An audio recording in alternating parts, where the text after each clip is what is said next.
Selamat berjumpa kembali anak-anak. Di dalam kesempatan ini Pak Danan mau membantu kalian di dalam memahami tentang bilangan rasional. Kenapa ini perlu kita bahas? Karena ini memang menjadi pengantar nanti kalau kita mau menerapkan tentang bentuk akar. Ada salah satu materi yang akan membahas tentang merasionalkan penyebut dalam bentuk akar.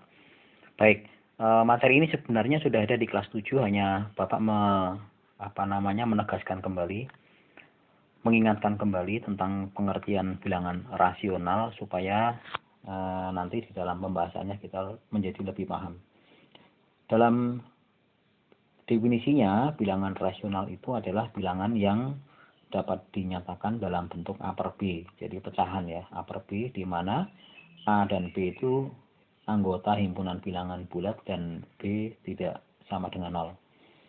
Contoh-contoh yang bisa kita masukkan dalam bilangan rasional itu misalnya 2/3, ini kan dalam bentuk A per B. Lalu pecahan campuran juga boleh, 1/2 itu kan bisa dinyatakan dalam 7/2, atau angka 2 saja.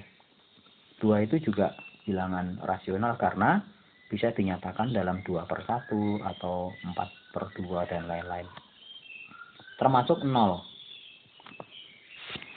Nah, sekarang muncul persoalan misalnya bilangan desimal 0,3 misalnya. Ini bisa dinyatakan juga dalam bentuk pecahan sederhana, yaitu 3/10. Seperti itu. Yang lainnya misalnya 0,57, berarti 57/100. Nah, menjadi persoalan ketika kita merumuskan bentuk desimal misalnya 0,333 dan seterusnya, di mana bilangan-bilangan yang di belakang tanda koma itu tidak terbatas, tidak terhingga. Nah, ini bisa kita buktikan dengan membuat sebuah pemisalan begini. Misalnya 0,333 dan seterusnya itu kita nyatakan dalam X. 0,333 dan seterusnya. Nah, kalau misalnya kedua ruas, baik yang di sebelah kanan maupun yang di sebelah kiri kita kalikan 10, maka yang di sebelah kiri, ruas kiri menjadi 10X, dan yang di ruas kanan menjadi 3,333 dan seterusnya. Lalu kita kurangkan. 10X dikurangi X itu kan 9X. Lalu 3 dikurangi 0 itu 3. Selanjutnya yang di belakang koma semuanya 0. Maka 9X sama dengan 3 dan X sama dengan 3/9. Atau sama dengan 1/3. Jadi bentuk desimal 0,33 dan seterusnya itu bisa dinyatakan dalam bentuk 1/3. Sehingga ini merupakan anggota himpunan bilangan rasional. Maka kita semua bisa mengambil kesimpulan untuk semua bilangan desimal berulang, bukan hanya 0,33, tapi bisa juga 0,23, 23, 23, dan seterusnya. Dengan teknik ini kita akan bisa membuktikan bahwa bilangan desimal juga merupakan suatu bilangan rasional. Bilangan desimal berulang, namanya bilangan desimal berulang.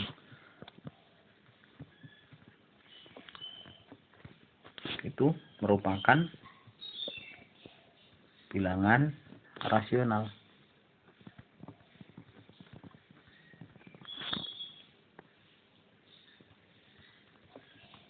Baik. Nah, lalu yang tidak bisa dinyatakan dengan A per B namanya apa? Namanya adalah bilangan irasional.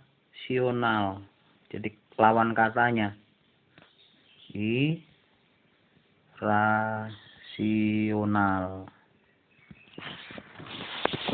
Misalnya bahwa, jadi kalau bilangan irasional tentu karena tidak bisa dinyatakan dalam bentuk A per B, ini bisa kita ambil contoh-contoh angka yang di belakang komanya itu bukan bilangan berulang. Misalnya akar 2. Akar 2 itu kalau kita mencari dengan menggunakan kalkulator, nilainya akan merupakan sebuah bilangan yang di belakang komanya itu tidak berulang. 1, sekian sekian sekian sekian. Sehingga ini merupakan bilangan irasional karena tidak bisa dinyatakan dalam A per B. Contoh-contoh yang lainnya, misalnya ada akar 3, lalu ada akar 5, akar 6, akar 7, dan seterusnya. Baik, anak-anak ini yang mungkin Bapak bisa berikan, mengingatkan kembali kita tentang bilangan rasional. Semoga ini bisa membantu dan menambah kita menjadi lebih paham nanti dalam pembahasan merasionalkan penyebut sebuah pecahan bentuk akar. Selamat siang dan selamat belajar.